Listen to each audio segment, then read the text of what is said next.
Hi, and welcome back to me talking about whatever I want. You're just in time. We were just about to talk about the world of NFTs and why they're everywhere, even though nobody wants them.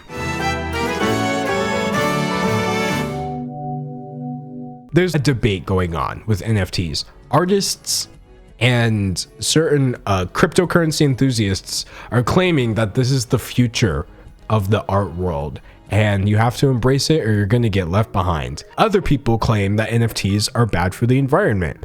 So each new artist that announces they're dropping an NFT is just getting met with so much backlash. It makes me wonder why they're still doing it, but we're going to look at all of that right now. But first, today's video is sponsored by Raycon. So I'm not sure if you noticed, but every now and then the world just gets kind of loud, whether that's just commotion outside or the bustling of your neighbors or just the clinking of swords and shields as you desperately fend your nation off against incredibly ancient evil.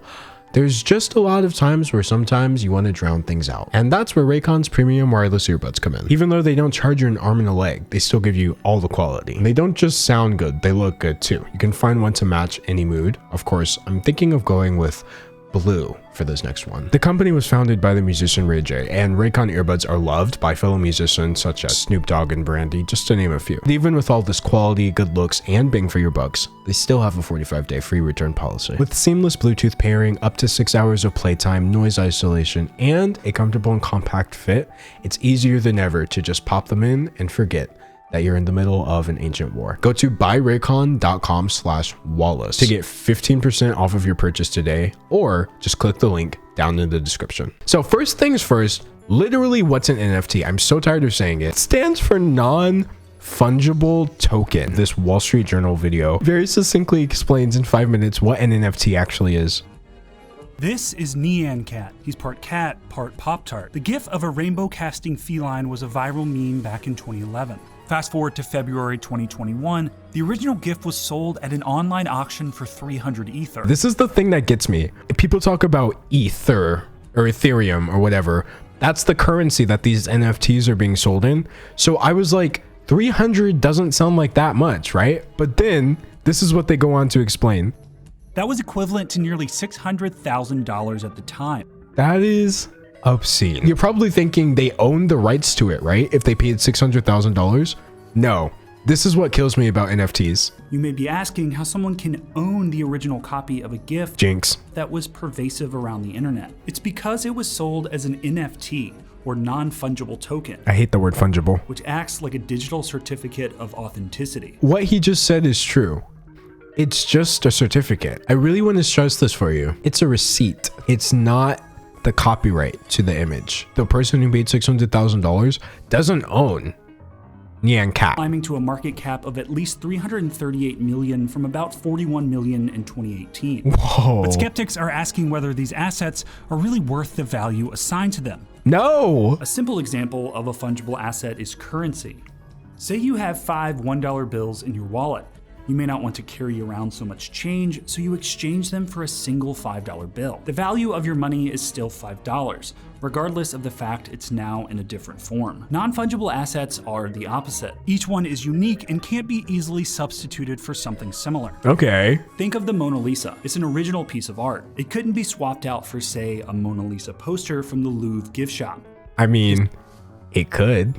When I enter my museum robbery era, Louvre heist live stream, how many of you would watch it? Look, if we get enough viewers on that, we might actually be able to secure a sponsorship. That's all I'm saying. This information is also encrypted, ensuring the NFT's authenticity and scarcity. In doing so, they fix a difficult problem for digital creators on the internet: how to make your creation scarce and therefore more valuable. So with NFTs, you wind up having the scarcity because they are non-fungible, and because of that, there is only one of these tokens that can exist. It can't be traded for anything similar because there is nothing similar that exists. You know, not to be that guy, but like, it's on my PC now. This is now something I technically am in possession of. What was achieved by spending $600,000? You don't have anything that no one else has. And that's what gets me about NFTs. The scarcity aspect does not make sense to me. NFTs have been applied to video games, digital art, and sports. Okay. One example is NBA Top Shot. which allows users to procure a collection of digital basketball highlights, like a video clip of a... These are trading cards. They literally said, what if we made trading cards, but instead of making them cards, nothing was printed or done, and people only gave us money. I don't understand why people are purchasing these. Shout out the small artists who are making money off of them. NBA Top Shot had clocked in over $338 million in sales since it went live in October 2020. $338 million for video clips? For video clips? Why am I streaming? Look, if y'all are clipping my stream, you better hold on to those .mp4s if you're downloading them. Don't let those go away, because in 50 years, who knows where I'll be, but those might be worth something. That being said, I do appreciate NFT's ability to finally get artists, digital artists, paid the big bucks. I appreciate that people can now make millions of dollars off of digital artwork. That's about it. As a digital artist, someone who has actually spent hours upon hours on paintings, I have oft had the thought, darn, I sure wish this was physical. So people would feel more compelled to give me money for it. That being said, there's a ton of ways you can monetize your digital art. You definitely don't need NFTs to do it. Along with all the hype around NFTs, experts have raised some concerns. One issue is that not all NFTs verify the person selling a digital art piece is actually the original creator. This is difficult, particularly in online marketplaces. One of the concerns is that anyone can essentially go on a lot of these marketplaces and say, I am the person who created this token, and it can be really hard to verify that, especially if you don't know who they actually are or they're saying someone that they're not. People are stealing artwork, stealing people's art, and then selling it as NFTs. Does it never end? Like, how down bad are y'all? That's an NFT. My summary, in case you didn't get it, it's just a receipt. That is absolutely the best way I can explain it. An NFT is just a digital proof of purchase that you spent money on something. It doesn't mean you own it. The NFT itself does not have a real value. I don't understand why people are spending hundreds of millions of dollars on them, but they clearly are. Seeing as Beeple was able to sell a collage of his digital art pieces for $69 million, unironically, it's not like it was speculated or estimated to be worth that. One individual spent $70 million on an NFT, which was literally a collage. It's not even just memes or images, but people are selling the ideas of memes as NFTs. This is Bhad Bhabie. Okay, according to Billboard, Catching Me Outside, Bhad Bhabie selling the iconic meme as NFT on her 18th birthday. She's literally selling a moment in time. Oh, they have a trailer. Catch me outside, how about that? Cash me outside. Cash me outside. Cash me outside. How about that? All of a sudden, it's gigantic. Yeah, They thank catch you. me outside. Yeah. Catch me outside, how about that? The greatest meme of 2017 already. Catch me outside, okay? How about that? Catch me outside. Catch me outside. What is this editing? How about that?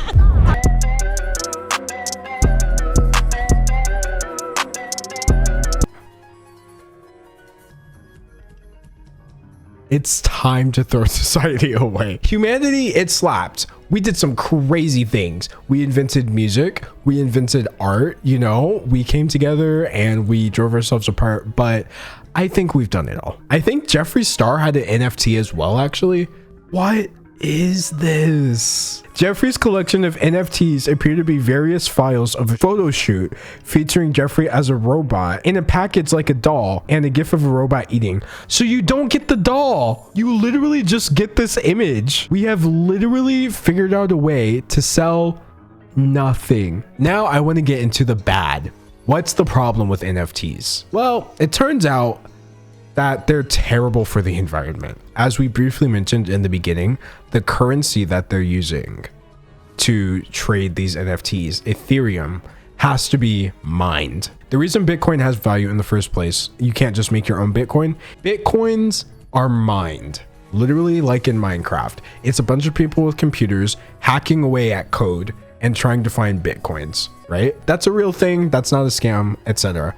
Ethereum is a cryptocurrency as well. It's not Bitcoin, but it's the same thing. So the mining of Ethereum that it takes, the blockchain process of it all, uses an obscene amount of electricity. So let me just pull up numbers for exactly how much these NFTs are using. 2 years ago, Johnny Lemercier, a French artist known for his perception-bending light sculptures, took on a new role as a climate activist. He vowed to reduce his energy usage by 10% each year. Then a few months ago, in the course of a few minutes, his progress was erased. Long story short, they're just saying this dude used the exact same amount of energy that he had cut down over the past few years in a few minutes just by selling an NFT. The culprit was Lemercier's first blockchain drop. The event involved the sale of 6 so-called NFTs, which took the form of short videos. The works were placed for auction where they sold out in 10 seconds for thousands of dollars. The sale also consumed 8.7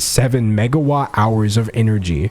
That figure was equivalent to 2 years of energy use in Lemercier's studio. Since then, the art has been resold, requiring another year's worth of energy. The tally was still climbing, and unfortunately, as much as this dude cared about it, it was now outside of his control. The electricity usage that goes into the blockchain process behind NFTs is not only ridiculous, it's just so unnecessary. And lastly, we're just about to talk about artists who keep announcing NFTs and then getting, I don't want to say in trouble, but basically in trouble for them. For those of you who don't know, the Gorillaz are a band, pretty great, but the issue with them releasing an NFT is they literally have a message, bruh. They just have songs that are about what we're doing to the earth and why it's not a good thing. They announced that it was popping off and Twitter started understandably melting down like the polar ice caps. Not sorry. It's funny because we're talking about the environment. Anyway, Twitter started melting down because finally someone announced an NFT that was completely at odds with the messaging there. Someone said, "I'm seriously so sad and disappointed by the Gorillaz doing NFTs. They made an entire album about the environment 10 years ago, but now don't hesitate to do something that helps destroy the environment to make money. Even if they don't know about the environmental impact, that just means they're agreeing to something without doing any research." Remember when Jamie said the things they partner with are always good people? That's valid. Another person who announced that they were doing NFTs was the musician Arca. So she announced that she was dropping an NFT of a font. Now, listen, as much as I adore her, I really do, I've got to say, this is trash. Even as far as NFTs go, this is bad, even for an NFT. Like, you cannot sell a font. I mean, you can. I purchase fonts. Let's not get it twisted. But this is just an image. You're not even really buying the font. You're just buying a digital image of the font. It's 20 Ethereum. How much does that convert to? 20 ETH to USD. Holy crap. So apparently it's $54,000. I don't know if she set the price at 54K or if that's just how high up it got because somebody bid on it. Basically, her fans were like, you can't be future forward if you're out here trying to make money off of things that are going to destroy our future. So people were first like, hey, this is kind of a scam. And she starts dumping this entire like Discord conversation about how it's actually not that bad in terms of energy costs. I understand that she might be in a difficult situation because I'm assuming she signed a contract, but just admit that they're not good. So I have a B to this part 3. I didn't want to just talk about artists getting absolutely flamed for announcing NFTs. Part 3B is actually artists announcing NFTs and then getting so much backlash that they, can you unannounce something? They take the NFTs back. Look, I've seen it happen twice. The first one that I really saw was Caro Bonito, which I'm very glad about because I was not about to stop standing. I was not ready. Okay, it was about to drive me up a wall if I had to feel a certain way about KKB for announcing the gosh darn NFT that no one asked for. So Caro Bonito, one of my absolute favorite bands, had announced that they were putting out an NFT. However, Sarah of Caro Bonito then went back and put out this statement. And also the NFTs, we're having it taken down. We care about the environment, and yeah, we did our research and we chose a platform that doesn't rely on crypto for customer transaction, like believing that'll be like a sustainable option, but we're not going any further with that. How hard is it? Another group of artists, well, this is more so the website itself, ArtStation, who I'm quite familiar with, announced that they were selling a collection of NFTs, and then they immediately, within a few hours, had to take it back. Despite our attempts to validate our approach, we clearly made a mistake and admit fault. It was our bad. It's our hope that at some point in the future we'll be able to find a solution that is equitable and ecologically sound. It will take time for us to reflect on this, and we'll do our best to earn back your trust. That apology was kind of bussin'. Like, far be it from me to not give credit where credit's due. I sincerely appreciate this. This is an apology that really says we can't go back and not announce it. Sorry. But we were wrong and we're not going to do it again. Shout out ArtStation. Shout out Caro Bonito. You know what I mean? I don't think anyone's the devil for trying to really, well, who knows? Lil Nas X hasn't put out an NFT yet. I don't understand why people keep announcing NFTs. Stop announcing these things. They're not great. There's other ways to make money, I assure you. As for my main opinion on this, I will never understand. Anyway, if we've learned anything from this, it's that I can't wait to unveil my first merch drop actually being an NFT instead of a hoodie. Anyway, I'll be here all week, folks, at 2 p.m. Central Time. If it's Monday, Wednesday, Friday, that means I'm uploading a new video here. If it's Tuesday, Thursday, Saturday, that means I'm going live on Twitch, which, as you can see from my Twitch chat, is a lovely experience, very relaxing, and nobody's actually being held hostage. It's all voluntary. So I can't wait to see you there. Mandatory, of course. I'll see you tomorrow, unless of course tomorrow is Sunday, in which case just watch this video again. Okay, bye.